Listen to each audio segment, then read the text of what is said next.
Hello guys, नमस्कार।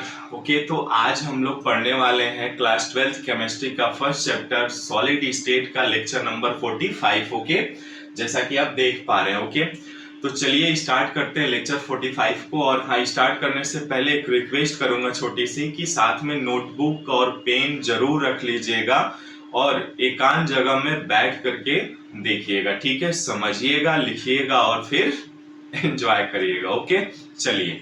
और एक हम्बल रिक्वेस्ट और है, प्लीज यदि आपने चैनल को सब्सक्राइब, लाइक, शेयर नहीं किया है तो प्लीज सब्सक्राइब, लाइक और शेयर कर दीजिए। और हाँ गाइज, एक और सूचना बताना चाहूंगा, हमारे दूसरे चैनल पे जीके पीकेएस, आपका जब वीडियो देखेंगे ना तो डिस्क्रिप्शन में जाएंगे, क्लिक करेंगे ना तो नीचे आपको लिंक मिल जाएगा चैनल का। ठीक है, वहां पे मैथ्स स्टार्ट हो चुके हैं। आप किसी भी कंपटीशन की तैयारी कर रहे हैं, एसएससी, बैंकिंग, पॉलिटेक्निक, वहां से मैथ्स का आप देख सकते हैं। ठीक है, तो चलिए स्टार्ट करते हैं। नॉन स्टोइकियोमेट्री डिफेक्ट्स के बारे में हम लोग पढ़ रहे थे, तो हम लोग नॉन स्टोइकियोमेट्री डिफेक्ट्स पर आ गए थे, उसको अध्ययन कर रहे थे। नॉन स्टोइकियोमेट्री डिफेक्ट्स दो तरह के डिफेक्ट्स होते हैं, मेटल एक्सेस डिफेक्ट्स और दूसरा मेटल डेफिशिएंसी डिफेक्ट्स। ओके, तो पहला मेटल एक्सेस डिफेक्ट्स भी दो तरह का था, एनायन वैकेंसी और इंटरस्टिशियल केटायन, यानी हिंदी में कहें तो धातु अधिक के दो तरह के होते हैं। यानी धातु अधिक कब होगा, या तो ऋणायन कम हो जाएगा या धातु अधिक कर दो। ठीक है, और दूसरा धनायन अधिक, यानी धनायन अधिक कब होगा, जब ऋणायन की कमी हो जाएगी। ठीक है, तो इसमें हमने इसके प्रीवियस क्लासेस का लिंक डिस्क्रिप्शन में है और आप प्लेलिस्ट से भी जाकर के देख सकते हैं। ओके, तो एनायन वैकेंसी तक हमने देखा था। अब दूसरा आज हम पढ़ेंगे इंटरस्टिशियल केटायन, यानी धनायन अधिक क्या होता है। अब कोई भी क्रिस्टल ले लीजिए, उसमें डिफेक्ट यदि पैदा करना है तो जैसा कि शब्दों से ही स्पष्ट है, इंटरस्टिशियल केटायन माने उसके वाइड में जो क्रिस्टल होगा, जिस भी आयनिक कंपाउंड का क्रिस्टल होगा, आयनिक सॉलिड्स का क्रिस्टल होगा, उसमें केटायन और एनायन दोनों होंगे, ये ऑब्वियसली हम लोग जानते भी हैं।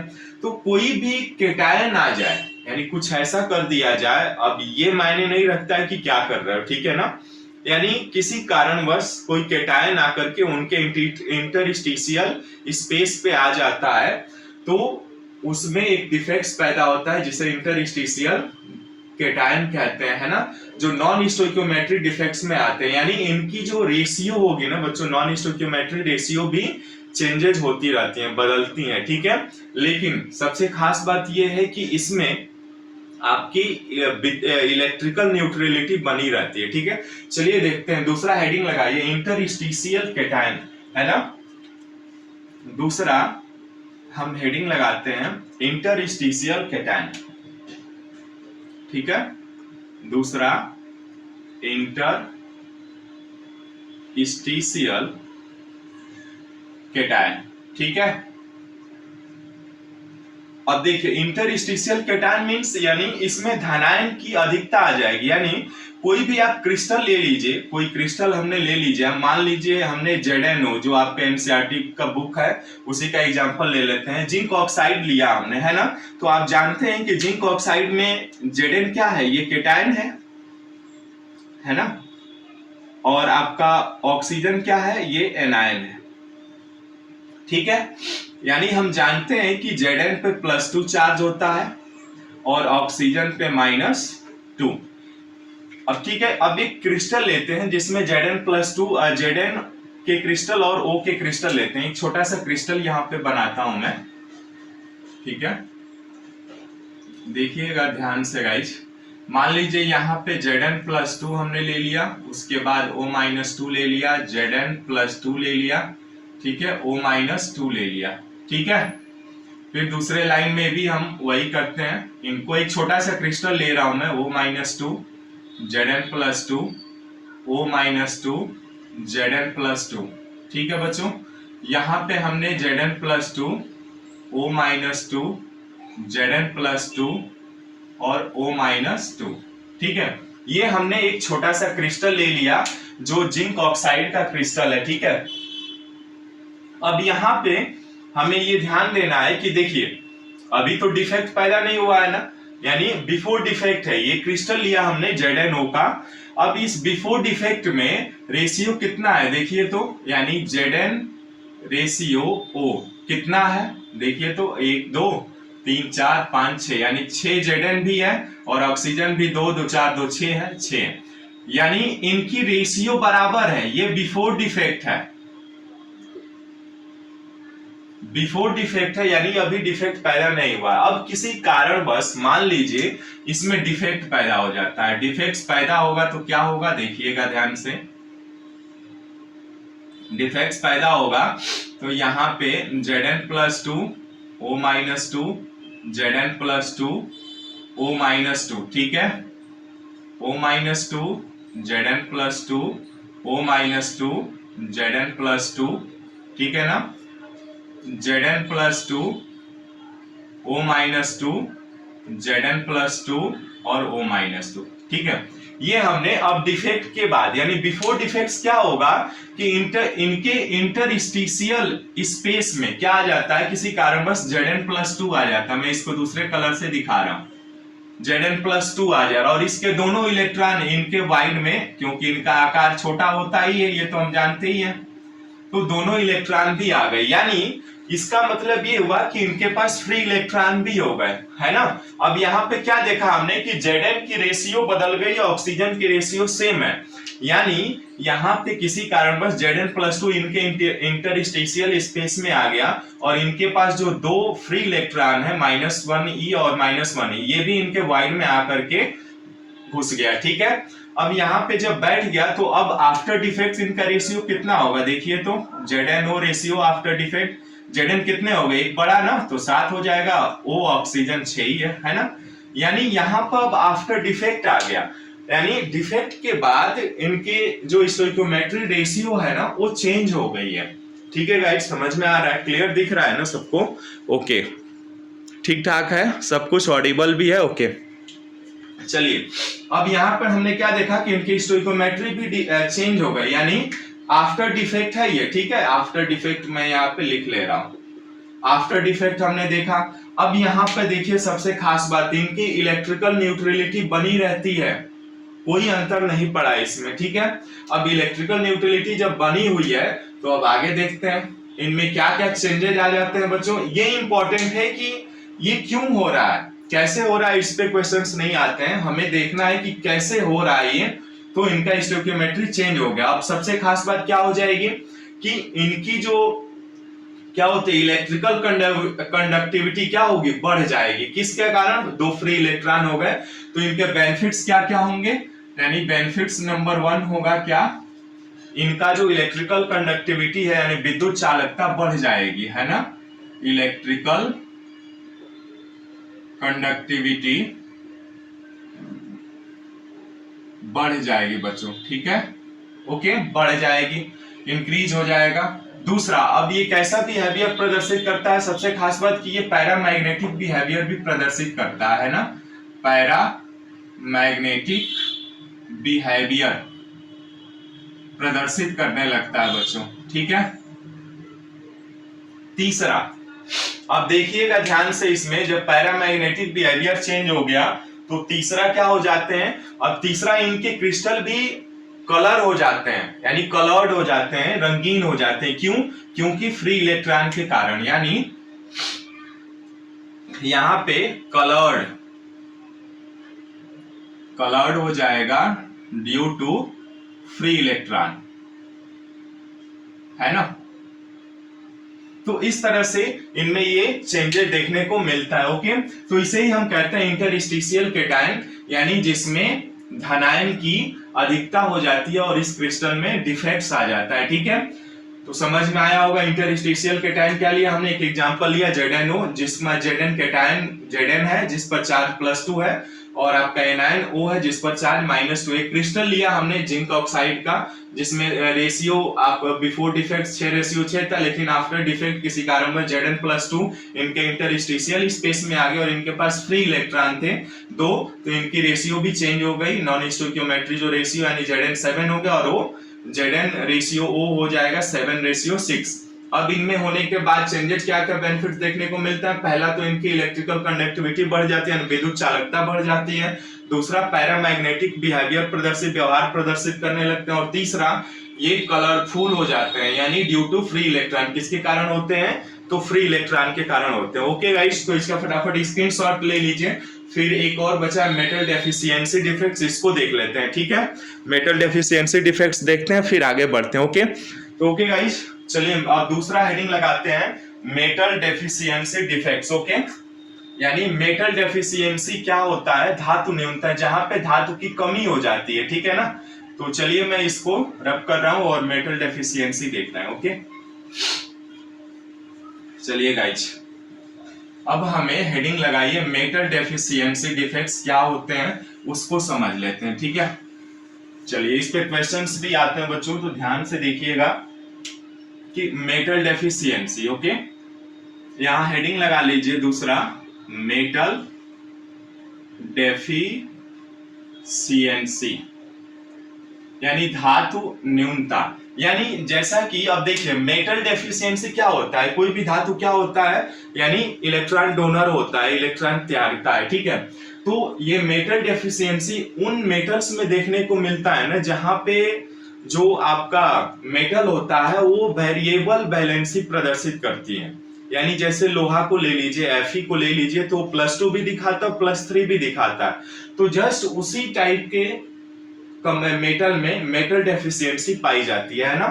यानी यहाँ पे हम लिख रहे हैं परिवर्ती संयोजकता व्यतीत करते हैं, ये परिवर्ती संयोजकता प्रदर्शित करने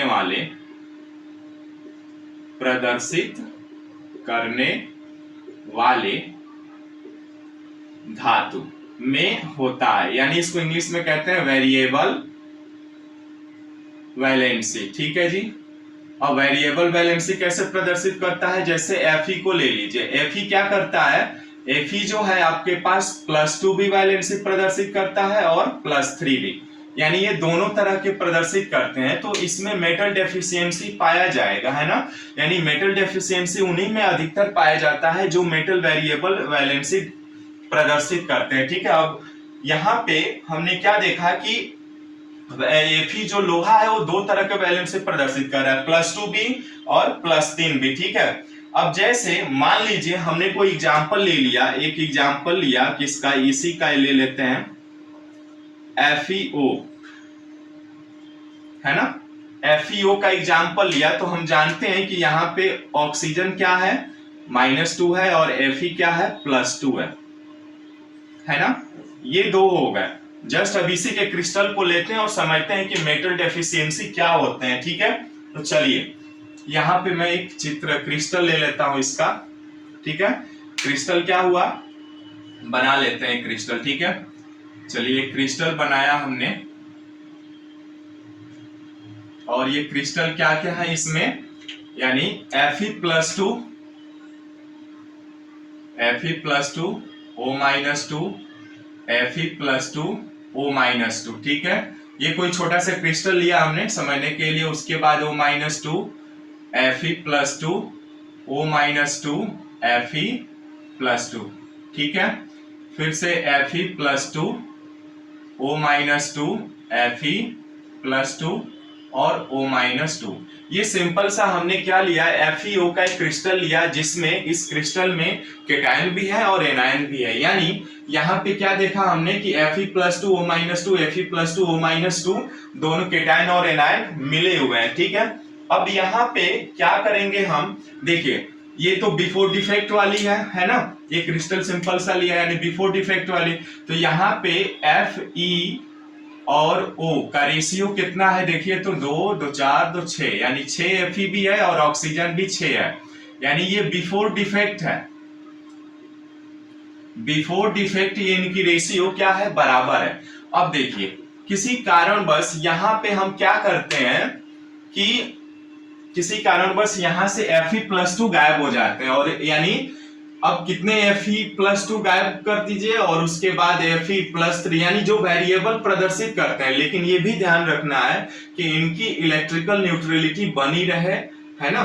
तो अब किसी कारण बस इसमें डिफेक्ट आता है, डिफेक्ट आता है तो क्या होगा, देखिए FeO का एक क्रिस्टल बनाया हमने, ठीक है। अब यहां से मैं एक बार पूरा ये लिख रहा हूं, ठीक है, समझाने के लिए ही अभी बना रहा हूं यहाँ पे Fe+2 O-2, ठीक है।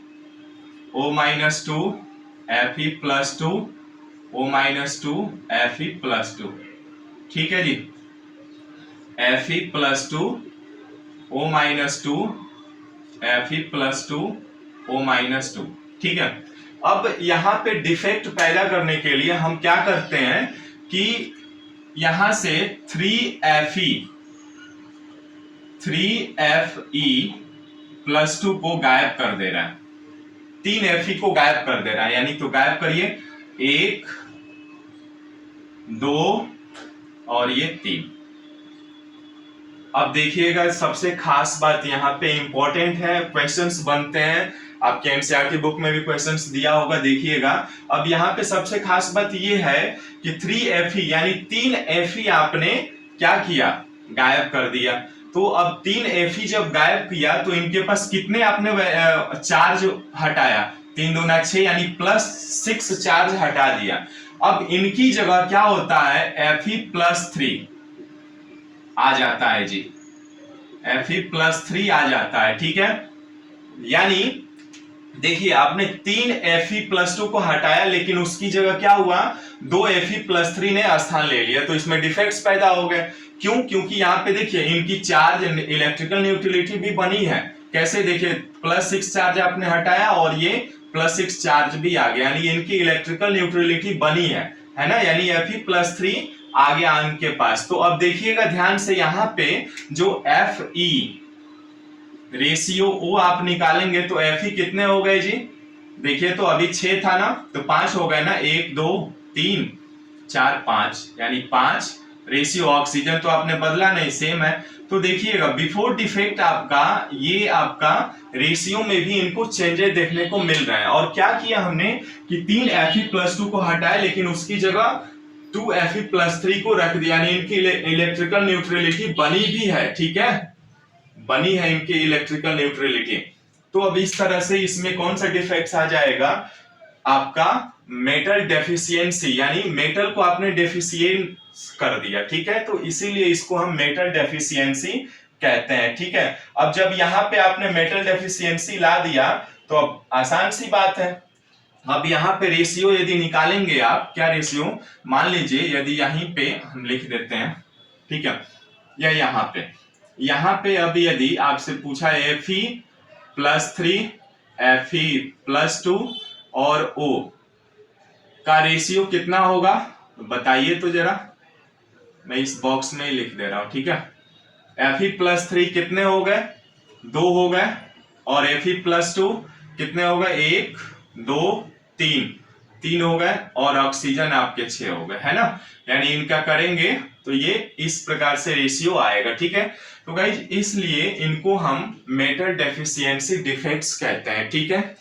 फटाफट स्क्रीनशॉट ले लीजिए, कुछ क्वेश्चन है उनको भी करने हैं। ठीक है, कुछ क्वेश्चंस कर लेते हैं इस पे। अब आइए, जैसे मान लीजिए हमारे पास एक क्वेश्चंस है, देता है 3:2:6 आ गया ना यहाँ पे। ओके, तो इस तरह से इसका स्क्रीनशॉट ले लीजिए, फिर एक क्वेश्चंस है देख लेते हैं। ठीक है, क्वेश्चंस क्या है, आइए देखते हैं क्वेश्चंस। एक क्वेश्चंस में इसको रब करता हूं, फिर क्वेश्चंस कर लेते हैं। एक जैसे ये आपके एनसीईआरटी बुक का ही क्वेश्चंस है, तो आसान है बहुत, कोई ज्यादा नहीं। अब इस पर क्वेश्चंस कैसे आते हैं उसको देख लेते हैं। जैसे मान लीजिए एक क्वेश्चंस है, और क्वेश्चंस क्या कह रहा है कि आपके पास Fe 0.96O, इसमें बताइए किस प्रकार का डिफेक्ट होगा,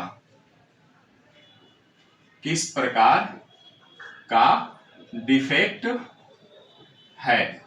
तो किस प्रकार का डिफेक्ट होगा, अभी आपने देखा, देखिए यहाँ पे ऑक्सीजन क्या है, 1 है ना, कुछ नहीं है तो 1 तो है ही, और इसमें मेटल आपका जो Fe है वो मेटल है, यानी ये 1 से कम है, तो इसमें ऑब्वियस सी बात है, अभी हमने देखा कौन सा डिफेक्ट होगा, मेटल डेफिशिएंसी डिफेक्ट। ठीक है, ये आपका हो जाएगा। अब यहाँ पे क्वेश्चन आता है, कैसे क्वेश्चंस आते हैं उसको देख लेते हैं। ठीक है, यहां से आपसे पूछा जाए कि Fe प्लस 3 और Fe प्लस 2 का रेशियो कितना होगा, बताइए। Fe plus 3 ratio Fe plus 2 कितना होगा, तो कैसे बताएंगे, देखिए Fe प्लस 3 और Fe प्लस 2, कितना रेशियो होगा यहाँ पे हमें बताना है। तो सिंपल सा है, जैसे इसको हम क्या कर लेते हैं, जैसे हल करेंगे तो देखिए इस Fe 0.96 O को 1 है यहाँ पे, ठीक है। अब यहाँ पे हम 100 से मल्टीप्लाई करा दे रहे हैं, तो ये क्या आ जाएगा, Fe 96 हो जाएगा और ये ऑक्सीजन हो जाएगा 100, है ना। अब यहाँ पे ये हो जाएंगे 0.96 और यहाँ पे ये 100 हो जाएगा। अब चूंकि हम जानते हैं कि देखिए इनका चार्ज कितना होगा, चार्ज जो है -2 है ना, यानी निगेटिव चार्ज कितना हो जाएगा, -200। तो ऑब्वियस सी बात है यहाँ पे -200, तो हम जानते भी हैं कि जितना आपका निगेटिव चार्ज होता है उतना ही पॉजिटिव चार्ज भी होता है ना। तो पॉजिटिव चार्ज कितना हो जाएगा आपका +200, क्योंकि इनकी इलेक्ट्रिकल न्यूट्रलिटी बनी रहती है, ठीक है। अब यहाँ पे जैसे देखिए आपसे पूछा जाए कि मान लीजिए इनका Fe+2 और Fe+3 का निकालें, तो इसमें FeO, अब यहाँ पे इनमें FeO को हम क्या कर सकते हैं, मान लीजिए ये Fe 0.96 है ना, 100 है, तो इसमें Fe+3 कितना होगा और Fe+2 कितना होगा, ये हमें पता करना है। तो कैसे पता कर लेंगे, जैसे देखिए मान लीजिए Fe+2 X है ना, मान लिया हमने कि Fe+2 इस Fe96 में कितना है, X है, तो Fe+3 कितना हो जाएगा, 96 है ना, ये Fe टोटल, तो 96 - X हो जाएगा, ठीक है ना।